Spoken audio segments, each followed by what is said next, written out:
Guys, कैसे हो आप सब लोग। आई होप कि अच्छे से ही होंगे सब। Welcome back to my channel.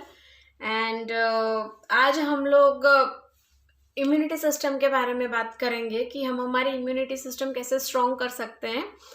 So without wasting any time let's start the video.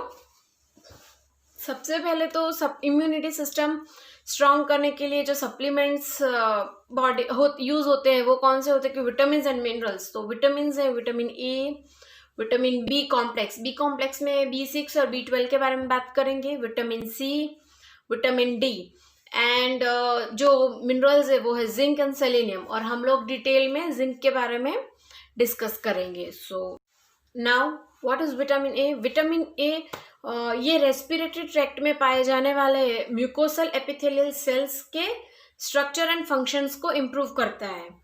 So same way ये हमारे इम्यून रिस्पॉन्स को भी इम्प्रूव करने में हेल्प करता है। तो विटामिन ए हमें कौन से सोर्सेज से मिल सकता है कि स्पिनच हो गया, बीटरूट हो गया, कैरेट, मैंगो, फिर पोमोग्रेनेट हो गया। इन सब चीज़ों में ये सब चीज़ों में से हमें विटामिन ए मिल सकता है। तो जितना हो सके ये हमें हमारी डाइट में ज़रूर से ऐड करना चाहिए। Now comes vitamin B complex. तो vitamin B complex includes vitamin B6 and vitamin B12 जो हमारे इम्यून सिस्टम को हेल्दी रखने में हेल्प करते हैं। तो इसीलिए हमें ये डाइट में ये विटामिन को भी इंक्लूड करना चाहिए। सो इनके जो विटामिन B6 एंड B12 के जो कुछ कॉमन सोर्सेस हैं जैसे कि वेजिटेबल्स हैं, नट्स है। तो नट्स में पीनट्स हो गया, आलमंड हो गया, फिर ऑयल सीड्स में फ्लैक्स सीड्स, पंपकिन सीड्स हो गया। तो आपको इन सब चीज़ों को भी अपने रेगुलर डाइट में कहीं ना कहीं इंक्लूड करना चाहिए। आई एम नॉट सेइंग कि ये पूरा आप रोज़ कंज्यूम करो मतलब, लेकिन आप पूरा एक बैलेंस डाइट बना सकते हो जैसे आप सब कुछ अपने विटामिन मिनरल्स अपने डाइट में ले सको। Now vitamin C. Vitamin C is the most popular vitamin जो हमारे इम्यून रिस्पॉन्सेस को इन्हेंस करता है। और विटामिन सी है वो नेचुरल एंटीऑक्सीडेंट है जो हमारे बॉडी में एंटी इन्फ्लामेटरी रिस्पॉन्सेस को जनरेट करके इम्यून सिस्टम को स्ट्रॉन्ग करता है। और साथ में वो इम्यून सेल्स के जो फंक्शनिंग है उसको भी स्ट्रॉन्ग करता है। एंड यस, जो इम्यून सिस्टम में हमारे पुराने सेल्स होते हैं उसको नए सेल्स के साथ रिप्लेस भी करता है। और इसके अलावा भी विटामिन सी बॉडी में साइटोकाइन स्टॉर्म को कम करके एंटीवायरल इफेक्ट को एनहेंस करता है वो। और अभी रिसेंटली जो कोविड-19 के स्टडीज में भी ये देखा गया है कि साइटोकाइंस अगर कम होते हैं, विटामिन वो कम हो रहे हैं तो वो विटामिन सी की वजह से हो रहे हैं। और वो भी इम्पोर्टेंट इफेक्ट अभी माना जाता है कोविड-19 के स्टडीज में। इसीलिए विटामिन सी को अपने खाने में सही मात्रा में इन्वॉल्व करना बहुत ज़रूरी है। मतलब विटामिन सी के नेचुरल सोर्सेस हैं कि जो खट्टे फ्रूट्स है हो गया या वेजिटेबल्स हो गया, ऐसे mostly vitamin C gets destroyed on heating. इसीलिए अगर आप वेजिटेबल्स या फ्रूट में से राइट क्वांटिटी में विटामिन सी लेना चाहते हो ना तो कभी भी उसको कुक करके मत लो। अगर आप फॉर एग्जांपल हो गया कि अगर हम कुछ दाल बना रहे हैं या सब्जी बना रहे हैं तो हम अगर ऊपर उसमें लेमन का जूस ऐड करते हैं तो कभी भी गैस चालू रख के उसमें ऐड मत करो। After switching off the gas आप उसमें लेमन का जूस ऐड कर सकते हो। और हाँ, अगर आप लेमन का जो वाटर पीना चाहते हो जो हम नॉर्मली सब लोग लेते हैं गर्म पानी में नींबू डाल के, तो वो भी आप ले सकते हो। लेकिन वो गर्म पानी मतलब वो नॉर्मल टेम्परेचर पे होना चाहिए, वो ल्यूक वार्म वाटर होना चाहिए, वो वार्म वाटर नहीं होना चाहिए। अगर आप वार्म वाटर में लेमन जूस को डाल के यूज़ करो पियोगे तो कुछ फ़ायदा नहीं हो रहा है क्योंकि वी आर गेटिंग वो जो विटामिन सी है उसमें से वो डिस्ट्रॉय हो जाए।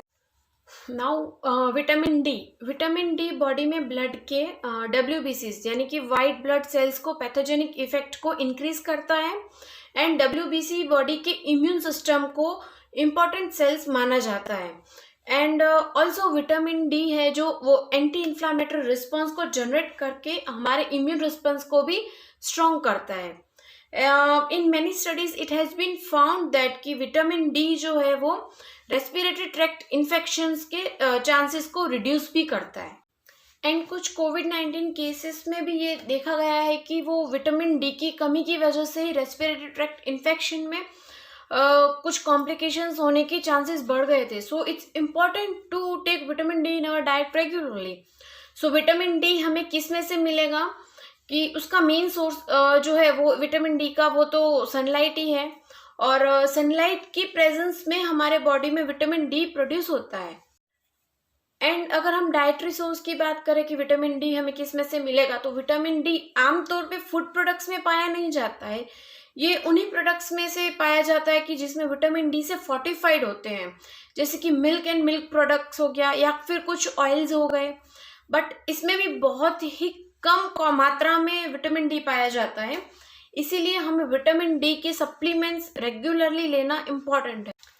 कुछ मिनरल्स है जो बॉडी के इम्यून सिस्टम को स्ट्रॉन्ग करने में हेल्प करते हैं, कि जैसे कि जिंक, सेलेनियम. तो पहले ही मैंने बताया आपको, तो लेट्स डिस्कस अबाउट जिंक. तो जिंक जो है वो बॉडी की इम्यून रिस्पॉन्स को स्ट्रॉन्ग करने के लिए बहुत ही इंपॉर्टेंट मिनरल माना जाता है. ये बॉडी में पाए जाने वाले जो टी लिम्फोसाइट्स होते हैं, जो कि इम्यून सिस्टम के बहुत ही इंपॉर्टेंट सेल्स हैं, उनकी प्रोडक्शन करने में हेल्प करता है. और इस तरह ये बॉडी के इम्यून सिस्टम के functioning as well as development में भी हेल्प करता है. जिंक जो है वो एंटी इन्फ्लामेटरी रिस्पॉन्स को भी जनरेट करके इन्फेक्शन के रिस्क को कम कर देता है.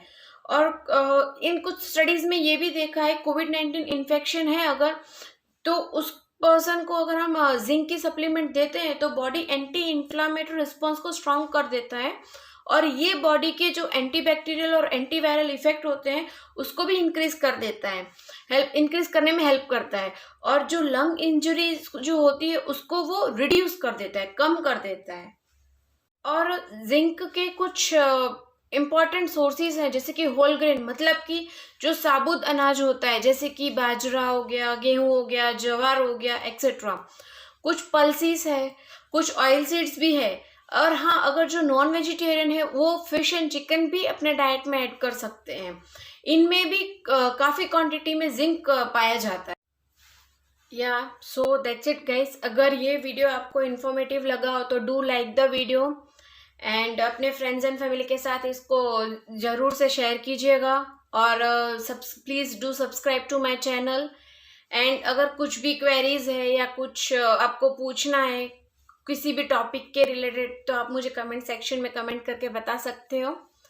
So that's it. मिलते हैं फिर एक न्यू वीडियो में. तब तक के लिए बाय बाय, टेक केयर.